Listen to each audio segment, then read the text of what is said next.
Hey, hope you guys are having a fabulous day. We are doing good here at the Ellingson house. I'm actually the only one home. The kids are at school, Ethan's at work, and I'm here working at home, unpacking. So today I wanted to pop on and share with you 5 ways to unpack with ease. Now, we are in this process again, and I feel like every move looks a little bit different.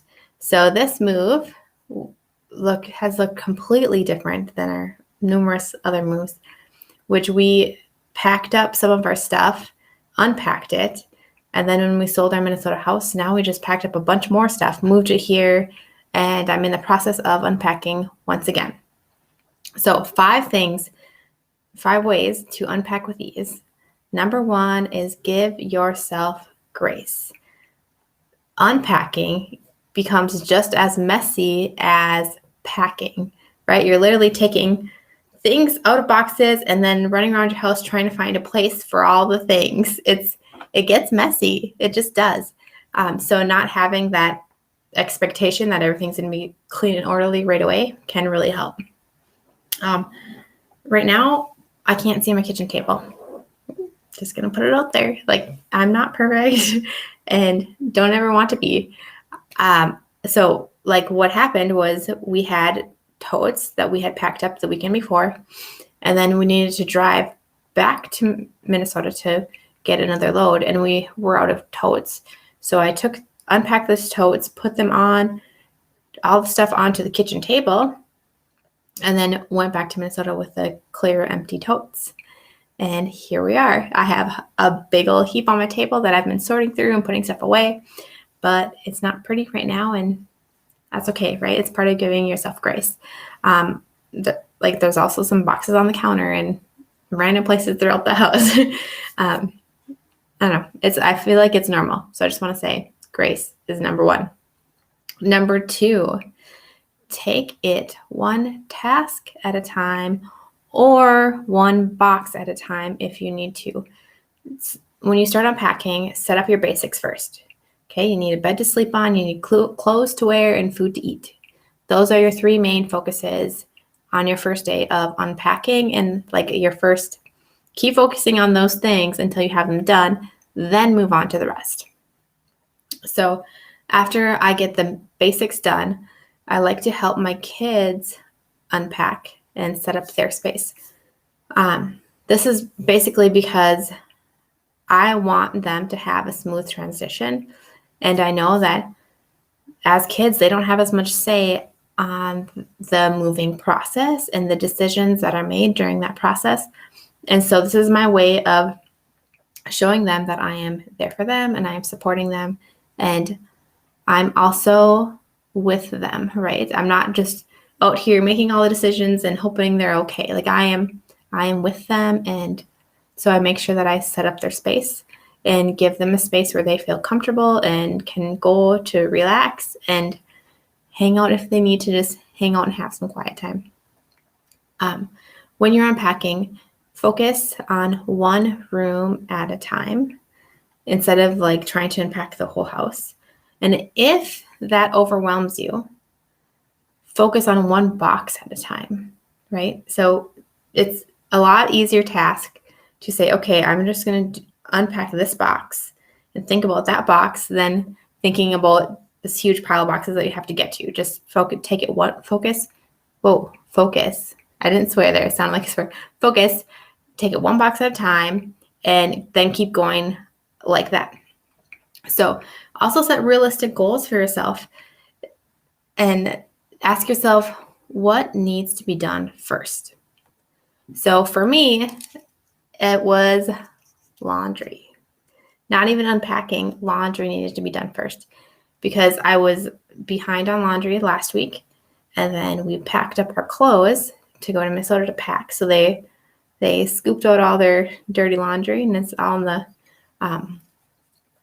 the laundry room, and that's what needed to be done first, right? They needed clothes to wear to school and to us to get going on with our week. We needed to clean clothes. So that's sometimes what you need to do first isn't even unpack. It's something else. Okay, number 3, it's okay to step away. It's okay to step away if you're feeling stressed or you feel a little bit of overwhelm. You can step away, refocus, and come back. So yesterday, Jade and I went on like a 2-mile walk, 2 to 3 miles, and it was wonderful. We got to walk and chit chat and hang out and listen to the birds, and we watched some deer. And then when I got back to the unpacking, I felt like I had a reset and I was good to go for the rest of my task. Number 4, if it stays in a box for more than 6 months, you probably don't need it. So when you find yourself looking into a box that's been sitting there for 6 months that you haven't opened, and you look into it, pick out the duplicates, things that you already have in your house, and get rid of them. So for instance, I have a box sitting in my kitchen that it's like a clear tote. I can see through it. So it has some kitchen pans in it, or like baking pans. And I have been using my other baking pan and it's worked just fine. I haven't needed to open that box that's been sitting there for, I don't know, probably like a month. It's been sitting there and I haven't needed to open it at all. So when I do open and unpack that box, the first thing that I'm going to do is get rid of the duplicates, like the kitchen or the baking sheets that I have that I actually don't need. I've just been lugging them around. The second thing that you're going to want to do is when you're looking into that box is notice what you have in there that's like duplicate but can be used up. So for instance, like if you have shampoo in your shower already and you have shampoo that's been sitting here for a long time, use your shampoo up, use this shampoo up before you even think about buying another one, because otherwise it's just too much stuff to manage. You don't want to have like a bunch of the same thing sitting around in your house, because it takes more time to organize, takes time to work around it, and then eventually it's kind of wasting your time, right?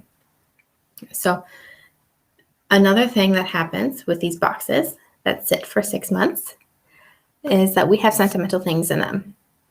And when you have sentimental things, you can keep them if you want to, because we have like an attachment to them. They're usually attached to a memory that we have. And if you're moving once, great. You can keep that. It's not a big issue. If you find that you're moving multiple times, that's when it can become an issue. So let's see here. I'm just going to give you like an example. So I have some stuff from my sister that I value. And the reason why I value this stuff is because I value my sister, right? I value our relationship. I value our childhood memories. I value my sister. I value her, the person, her. So when moving with a bunch of boxes and you feel like, man, like I have too much stuff, I need to get rid of it. A way to start working through that process of getting rid of some of the sentimental things. Now you don't need to if you don't want to, but a way to start doing it is realizing that these things that you're holding on to are actually just their value. They hold value because that person holds value. And know that if you give a sentimental thing away, you're just giving away an object. You're not giving away the relationship that you have or your friendship or giving away your memories. You still have the ability to remember all those good things and the relationship to cherish and those people to cherish. So it's a memory, right?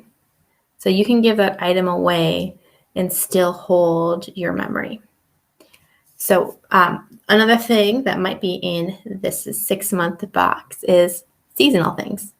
Like if you live in a place where there's 4 seasons, you might need snow gear, which we don't typically use every season. So that would probably be something that you keep, or holiday decorations. An extra tip, if you're looking to get rid of lots of extra stuff and just kind of declutter, use things that have multiple uses. For instance, I'll go back to this pan, the baking sheet, okay? I have a baking sheet that has like very short edges, like this tall. And then I have a baking sheet that has like edges like this. So when moving a lot, you want less stuff, right? The baking sheet with the tall edge, I can cook French fries in, and I can bake things that have like a lot of liquid. So it has walls, so it can hold the liquid, like baking a chicken.